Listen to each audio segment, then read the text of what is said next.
Itu dia guys. So terjawab sudah siapa yang akan ke final untuk menemani JDT pada perlawanan akhir Piala Malaysia edisi ke-2022 ni, dan pasukan tersebut adalah Selangor dengan memenangi agregat sebanyak 3 gol berbalas 2 kelebihan 1 gol. So video ni aku buat ulasan mengenai perlawanan kedua di antara kedua pasukan ni. Ada beberapa poin yang ingin aku share dengan kamu mengenai apa yang terjadi di sepanjang perlawanan separuh masa pertama, separuh masa kedua, apa yang telah Terengganu lakukan dan apa yang telah Selangor lakukan. Tapi sebelum itu guys, kita akan recap sedikit mengenai apa yang telah terjadi, berapa banyak gol telah dilakukan sehingga Selangor berjaya menempah tiket ke final untuk Piala Malaysia ni, di mana pada perlawanan semalam Terengganu berjaya menundukkan pasukan Selangor di stadium mereka sendiri sebanyak 1 gol berbalas kosong. Walau macam mana pun, hasil daripada 3 gol yang telah dilakukan oleh Selangor pada perlawanan pertama sewaktu berada di stadium MPPJ membuatkan mereka layak untuk berada di final bersama JDT. So, basically semua tim yang bertanding untuk Piala Malaysia tahun 2020 ni telah menemui kekalahan. So, Sabah of course sudah kalah, Terengganu sudah kalah sewaktu perlawanan pertama, dan Selangor pun kalah pada perlawanan pusingan kedua. Bukan, JDT adalah satu pasukan yang belum lagi mencatat sebarang kekalahan di sepanjang kempen Piala Malaysia 2022 ni. Okey guys, so sekarang aku akan ulas apa yang terjadi di sepanjang 90 minit perlawanan dan masa tambahan hampir 10 minit. Okey, pada perlawanan ni aku akan ulas mengikut kelab dulu lah. So aku akan mulakan dengan Terengganu terlebih dahulu. So apa yang cuba diterapkan oleh Nafuz di sini adalah meletakkan 3 pemain import mereka di bahagian tengah, iaitu Manuel Ott, Sitembi dan juga Harun, di mana kita tidak nampak percubaan ini sewaktu perlawanan pertama. So ini adalah merupakan tactical change yang telah dilakukan oleh Nafuzi, di mana cukup menjadi sebenarnya dominasi sepenuhnya telah dilakukan oleh Terengganu hasil daripada 3 pemain ni. Tapi apa yang menyerlah betul di sini adalah Harun. Sebenarnya beliau adalah, bagi aku, selain daripada Faizal Halim lah. So Harun ni adalah merupakan satu pemain yang perlu diberi perhatian di sepanjang perlawanan ni. Boleh dikatakan dia juga adalah player maker yang cukup bagus. Dia berjaya mengawal tempo perlawanan. Itu yang penting sebenarnya. So membuatkan build up dan serangan yang dilakukan oleh Terengganu perlawanan ni memang cukup berkesan, memang cukup cantik lah. So selain daripada itu, build up yang cuba dilakukan oleh Terengganu juga lebih bertembuk pada bahagian kanan dan juga kiri bahagian Selangor tu memfokuskan kepada Faizal Halim dan juga Faiz. Tapi walau macam mana pun, aku puji apa yang telah dilakukan Faizal Halim di sepanjang perlawanan ni. Cuma satu saja, untuk Faiz ni, dia adalah antara pemain juga yang banyak mendapat bola. Tapi sewaktu selepas dia mendapat bola, dia agak buntu untuk di mana bola tu perlu dilarikan. So dia memang agak membantutkan sikit serangan lah.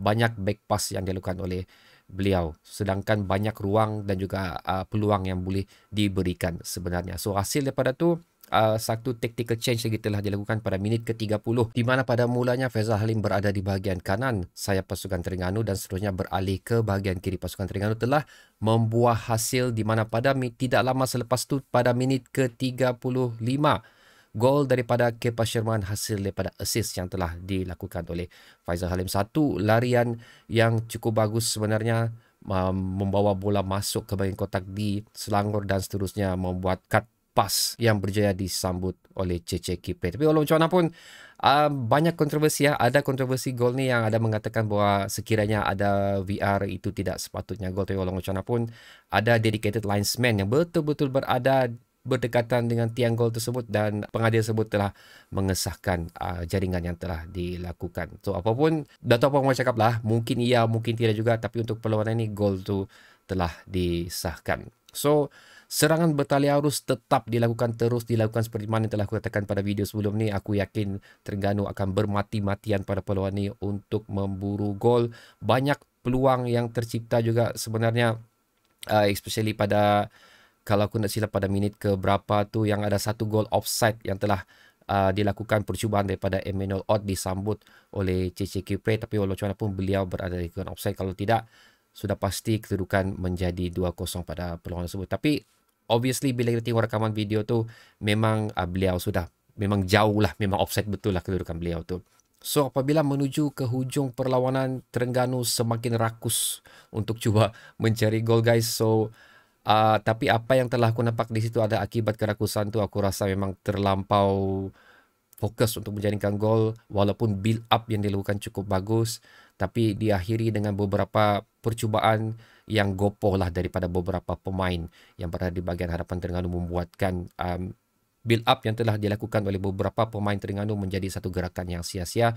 Dan satu lagi adalah pelanggaran yang telah berlaku di antara penyerang Terengganu, aku lupa soal nama dia, dan juga penjaga gol Selangor.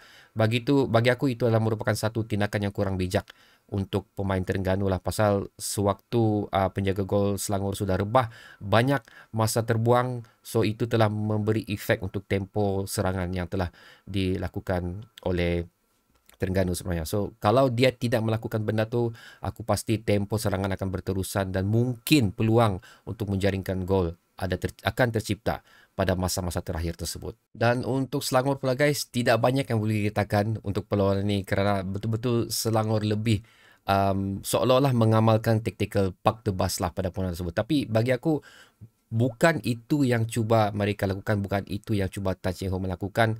Unfortunately, Terengganu begitu ganas pada perlawanan ini. Beberapa percubaan juga telah dilakukan, beberapa gerakan juga telah dilakukan oleh Selangor sebenarnya, itu gerakan daripada Mukhairi Ajmal tapi berjaya diputuskan.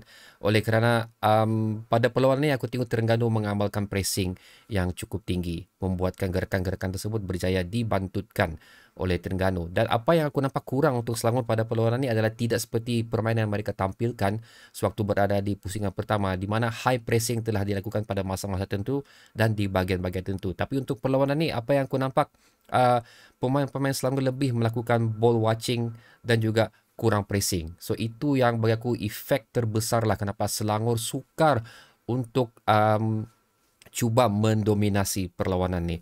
Dan satu pemain yang aku suka tengok di sini adalah Brandon Gunn.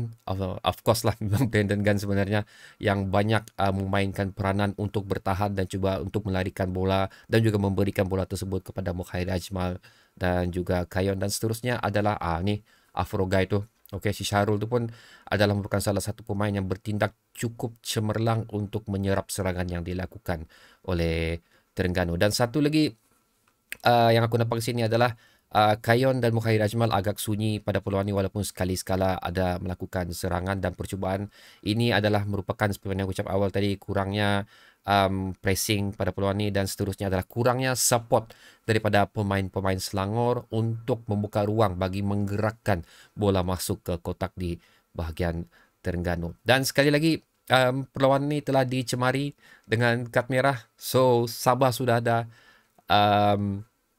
JDT sudah ada, dan sekarang ni Selangor pun, iaitu pada minit ke-88, pemain input mereka Al-Arab telah dilayangkan kad merah kerana telah melakukan satu tarikan kepada pemain Terengganu sewaktu cuba untuk membuat build up serangan. So ini merupakan bagi aku kerugian lah untuk Selangor sebenarnya sekiranya mereka ingin beraksi dengan bagus untuk menentang JDT pada perlawanan akhir Piala Malaysia nanti.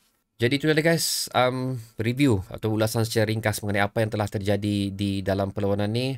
Terengganu telah mencuba dengan sebaik-baiknya untuk memburu gol, tapi unfortunately nasib tidak menyebelahi mereka. Walaupun pemain-pemain mereka seperti yang telah aku mention tadi, Habib Harun dan juga Faizal Halim telah beraksi dengan cukup cemerlang, memberikan 100% untuk perlawanan ni, tapi again, apa yang terjadi pada mereka adalah again nasib tidak menyebelahi mereka, dan efek terbesar yang membantutkan Terengganu untuk berada di final sebenarnya adalah tanpa kehadiran Kepa Sherman selaku penjaring terbanyak bagi kempen Piala Malaysia setakat ni. Dilaporkan beliau kurang cergas. So sekiranya Kepa Sherman ada di bahagian hadapan Terengganu pada perlawanan ni, aku rasa satu keputusan perlawanan yang cukup berbeza akan terjadi. Aku yang mengucapkan tahniah untuk Selangor kerana berjaya mengiringi JDT di pentas final untuk Piala Malaysia tahun 2022 ni. So, pasukan mana yang aku akan sokong? Itu jawapan dia aku akan share kamu di video yang seterusnya mengenai head to head lah, boleh cakap macam tu, untuk perlawanan final pada 26 hari bulan nanti di Stadium Bukit Jalil. So, okay guys, macam biasa, kalau kamu fan Sabah ingin komen mengenai kedua perlawanan ini, sertakan di kolom komentar di bawah. Kalau kamu fan Terengganu dan juga fan Selangor, ingin menambah lagi, mungkin ada kekurangan ataupun aku tersilap ulasan aku, sila tekan di ruang komentar di bawah juga. Again, ini adalah ulasan dan pendapat daripada peminat bola sepak saja. Aku bukannya pakar dalam bidang ni. Aku tidak pernah menjalani sebarang latihan coach ke apakah. Ini adalah macam ulasan ikhlas sajalah. So kalau aku ada menyinggung mana-mana pihak, aku minta maaf, bukan itu niat aku. So sehingga kita berjumpa lagi di video akan datang guys. Assalamualaikum.